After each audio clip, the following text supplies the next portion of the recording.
we had planned to make mercurial Fremantle defender Scott Chisholm one of the targets of our cameras in isolation this week, and in doing that we picked up more than we had bargained for. When Collingwood applied the pressure in the second quarter, Chisholm found that the Magpies at Victoria Park can be a fearsome opponent. Now we're going to see Mick McGuane in action shortly. Lee and Dakes, has he always been a yapper? Well, Dakes has been out in the field with him, so he'd have a much better idea than I. I'd say possibly a part of his game that's really come on in the last 2 or 3 years, and it was interesting. It's a part of his game now that is a part of it. I mean, he's really grown on that side of it, and he's taken the same type of tack that Shorey used to sort of use a little bit, psyching players out of it. This is where the pressure began to be applied. You saw a soft-looking free kick at a ball up in Collingwood's attacking half, paid against Chisholm to McGuane, but this is just the beginning. We've had a look at this. You're seeing it for the first time, and in fact we'll show a couple of the incidents later on in slow motion, but the Collingwood players as a group really putting some pressure on to an extent that we rarely see, I think it's fair to say.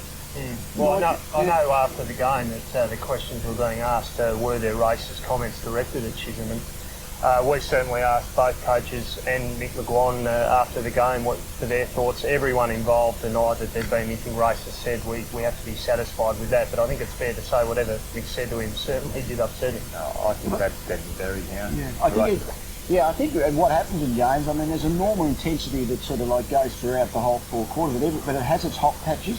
And you see this as an example of both players. You get the adrenaline's really pumping, and I think that both sides get caught up in it a little bit. And I don't know whether that was an interesting little shot we just saw there. But I don't know whether a lot of things were done wrong. And I think as we watch this vision, I think we'll see some maybe very, very soft free kicks were played, and I think that inflamed things a little more. Would you say, Lee, that watching Mick in the clips here, would you say he's focused? I mean, he tended to be not focusing on the ball himself. I mean, the thing you told it all. Yeah. I think it's you can look angry and be controlled, and I would think Mick is controlled, even though his adrenaline's really pumping too. Could he have gone too far though? Well, seeing that Collingwood were the side that kicked the goals and Mick kicked a few of them, I suppose one has to say he played well. While Mick, to my experience, Mick always plays better when he's really pumped up and looking sort of like aggressive and really expressive. Is Chisholm as relaxed as he's attempting to look there, or I mean, is it a natural smile? Well, I think the thing you've got to be seen to be doing is not letting it get to you as a player. I think once it starts, because the players, if they get a hint of you feeling uncomfortable with it, the players just continue, and he looks pretty relaxed. He seems to have a smile on his face, so but as it turned out, within about 10 minutes, he was off the ground. Remember the good old days when the back we used to bully the forwards? Yeah, those good old days. Yeah. I think it was interesting after the game, Tim, that we all saw Scott Chisholm as being the centre of people, the Fremantle players being upset. But I know both Gerard Neesham and Gerard McGuane, the football manager, pointed out that they were just as worried about several of the players. I think Dale Kickett was getting very hot under the collar, and they could just as easily have dragged him as dragged Scott Chisholm. They were. Look at this. Second incident there with Chisholm bumping pretty lightly Patterson, and it's another free kick.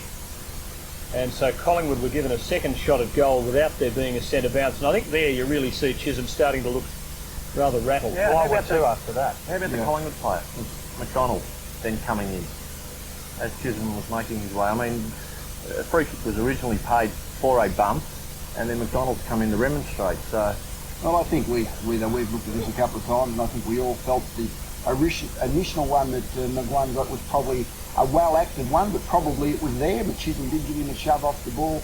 But I think that one there, I think we all agreed there was just nothing in that, and the umpire saw Patterson go to ground and reacted instinctively without being exactly sure what he saw. This is right in the middle of that passage of play where you had 2 free kicks, 1 goal kicked, and probably about 2 minutes elapsed between the calling of Mick McGuane's mark, which resulted in a goal, and the next actual legitimate piece of play. I mean, the players might as well have walked off the ground.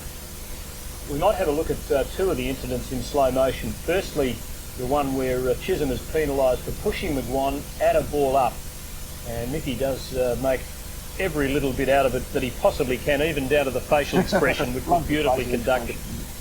You talk about the control of the umpire there. I mean, shouldn't they have a better control over what is going on? I mean, he seems to be focused more on bouncing it off. I would think they're always going to pay a free kick in that situation.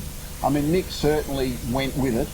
I mean, he may have been able to keep his feet if he'd chosen to, but certainly the initial shove was there, and Mick basically didn't stage, but actually played for the free kick and got it. Could you push umpires down in a situation like that? I mean, where there's a group of players, especially after a few isolated incidents, pushing the umpires down, because there's an umpire at the top end of the ground really doing nothing. So bring the guy down from the middle to maybe scout or have a good look at the proceedings. And then... Did you notice where he was, for instance? The umpire that's more in well, the central part of the ground? Yeah, I think they're back just inside the square. Wouldn't have really made any difference on that one, would it? Because the umpire who was bouncing the ball was right on it. It happened right in front of his nose. But there was some discussion about the relative experience of the umpires that were chosen for this match, with umpires Hanley and Williams, who have done very little senior football, and Gavin Dorr is the one experienced umpire. At Victoria Park, Fremantle and Collingwood, I suppose the Aboriginal element, the recent history of things, it might have been a match for a bit more experience. I don't agree with that. I think every game of league football can have its inflamed situations as that development. Really, I don't think there was anything pre-game that made you think the Collingwood Fremantle game was going to separate itself from the rest of the round to make it a game requiring the best umpires or the most experienced umpires. I just think, Tim, there's been a few things we've seen already this season which really have worrying implications for the whole season. That is, the Patterson goal we just saw before, when a free kick was awarded without the ball going back to the middle.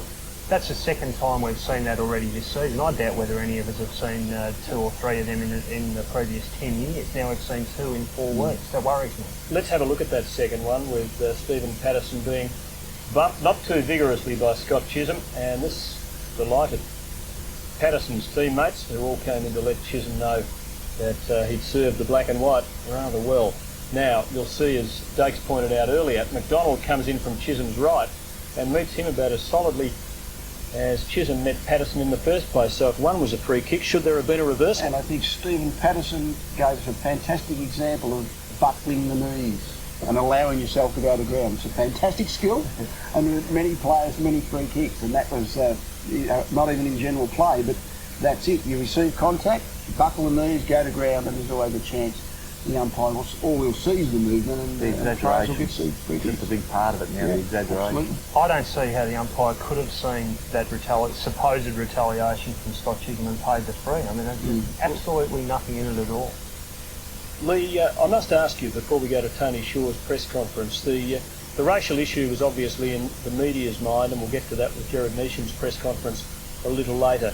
Would Collingwood and Tony Shaw be conscious of it? Was it a troubling issue for you as coach over the last couple of years? Collingwood would be absolutely the last club and their players, the last players to even think about doing that kind of thing. I mean, after the flack that happened last year with those couple of well-publicised incidents, I don't think anyone at Collingwood's going to be stupid enough or hot-headed enough to even think about that. So I'd be positive it was nothing to do with that. So it was keenly felt in the place, the strife of the last couple of years? Oh yes, I think the whole, if morality is the correct word, I mean that's what's changed over the last 12 months. I think, what was regarded as maybe gamesmanship, even be it not very savoury, is now regarded as something that players just can't do, and the AFL's made certain of that, and the general, I suppose, public attitude is made certain of that. So I don't think there'll be too many players in league football now that even in the tensest situations would make any racist kind of comments.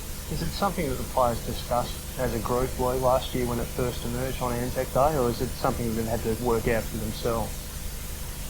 I think more work out for themselves. I can't recall ever coordinating the players group to actually to talk about that issue. It was more an individual thing that happened rather than something that was sort of like a team thing. So again, it just became a lot of things have changed in football over the time I've been involved in the physical aspect rules, and certainly that was one thing that, as I say, the whole morality and what's normal and what's expected has changed. Well, when the media throng caught up with Collingwood coach Tony Shaw after the match, he was clearly delighted with the results of Saturday's gamesmanship. I think he said to stir up the action. No, but I think it was very professional in that if you can turn the ball around from being in their hands or the umpire's hands and get a free kick and kick a goal out of it, fantastic play. And probably very experienced play. When you said professional there, Tony, do you mean in what he said to put off his opponent, or what? Yeah, well, whatever he said, and to turn the ball over, we kick a goal. If I could do that 20 times a game, I'd like him to do it, We're here to win the games, not to make friends. What did he say to you? I wouldn't have a clue. I don't know, I went down there, the box. I think more than most coaches, he would have enjoyed all of that, wouldn't he? He would have enjoyed having 2 shots at goal without the opposition touching the ball, and almost whatever way you manage that, you're happy with. Is he travelling well? Sure, well, they're 2 and 2, so I mean they're like in the whole group of maybe a dozen clubs who are in that category have looked okay at times, but they've done okay. Well, we'll go to the Fremantle rooms after the match, and with our own Rowan Conley leading the charge, the media throng was very anxious to try and establish the content of Mick McGuane's conversation with Scott Chisholm. We're a bit sucked in on a few occasions. I think the immature players sort of reacted to a bit of banter, and then when they end up getting up and kicking a few, I thought they were very fortunate. On 2 occasions, I mean a free kick after the event for a goal, and then and I thought a very tough decision against Daniel Bandy, on over the shoulder, which it seemed to me to be shepherding the guy just came in, and so those 2 decisions resulted in 2 goals, but they were definitely much more dominant than us. So I'm not making any excuses, but at the end of the day, instead of being 5 or 6 down and having a chance, you're just too far away from it. Have you seen umpiring have that sort of influence over 30 minutes of football before? I mean, I think 6 of the 9 goals in the quarter were from free kicks. Well, I think maybe I told you I sort of felt. I mean, it was pretty difficult, but I don't think the umpiring was particularly good. But whether that was favouring anyone, I know we ended up on the tail end of the free kicks, but still at the end of the day, I mean, the opposition actually had a lot more of the football. To half time, they actually won the football much more than we did. Why did your guys get sucked in so badly? I mean, what would they say? Oh, I don't know. No, you have to go and ask them. They're on the bus. No, fair enough. No, I have no idea, but I mean, they shouldn't react anyway, no matter what. I mean, but that's just immaturity. I mean, they've come to Victoria Park for the first game, and copped a bit of it, from a few experienced players. I mean, you've got the likes of McGuane, who had a great quarter, and Francis and these players. Because he was very undisciplined at the end of it. I didn't really particularly want to take him off in the instance because it's in front of a very parochial crowd, but it was actually not so undisciplined. He just wasn't getting near the football. He was having a really bad day, and everyone's going to have those. He had a great day last week, and he had the reverse this week. Well, he's got that potential, I reckon, and he definitely can be a bit fiery, and I know that Kiki is also pretty fired up, so I was fairly concerned that I didn't want to see him get too weak. Was there anything racial in No, they haven't, players haven't come and said that to me, and I don't think that's the case. I think there was just a bit of banter from senior people, or from the opposition possibly, and our blokes got sucked in, so I don't see that that's a criticism of the opposition. To me, it's a criticism of our players. We actually played the ball in the first 15 minutes. We played the ball and got free kicks for being first at the kill, and we didn't after that. That's to me the bottom line of what happened in that sort of 30 minutes. Is there any long-term anger over what was said, or has it all been forgotten? No, I don't.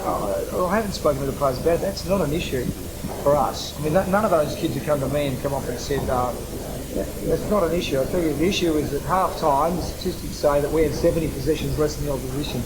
I think that's the issue for me. And some more statistics relating to those free kicks that Rowan Conley was talking about. A total of 62 for the day. Collingwood had about 2/3 of them. In the second quarter, 15-6, they kicked 4 goals from frees in the second quarter and 2 more in that term after the advantage rule was invoked from Collingwood free kicks. So Collingwood faring very well on that score, and Jared Neesham, I think, acknowledging that it had a lot to do with his own team's lack of discipline. But as for the coach, very calm, very straightforward and pretty impressive, I think, Lee. I think he's been impressive in his 12 months as an AFL coach. Certainly what the Fremantle did last year with a lot of players we never heard of, or a lot of players we thought weren't good enough and being rejects from the other side, he's got to take a lot of credit for them being a very competitive side so early in their period in the AFL. And Dakes, you were at Victoria Park to see your old team. A few reflections on the match. Well, I thought for the first 15 minutes, Fremantle was terrific. 3 goals on the board before Collingwood had scored, and they were using the ball well, but it's no coincidence that the 2 very good wins for Collingwood this year against Melbourne and against Fremantle have been against sides that will chip short and retain the ball. Now, Collingwood are very good at manning up in their starting positions, a little bit like their coach, Tony Shaw, was always next to their man, and they really didn't give Fremantle any time to react. They were terrific and they tackled, and they were far more direct. I just felt Fremantle really just chipped it around and held onto it. We're waiting for players to really come from behind, and they just played in the Collingwood's hands. 9 goals in the second quarter, terrific quarter of football, but again, you know, free kicks do help in football, but you've got to be in a position to get them. And now another blockbuster Anzac Day clash awaits the Magpies. Rowan Connolly will be hoping for a reversal of form from the Bombers. Rowan, thanks for joining us again this week. Thanks, Tim. We'll be back with more football feedback shortly, including one of our special guests this week, Richmond coach Robert Walls, coming up.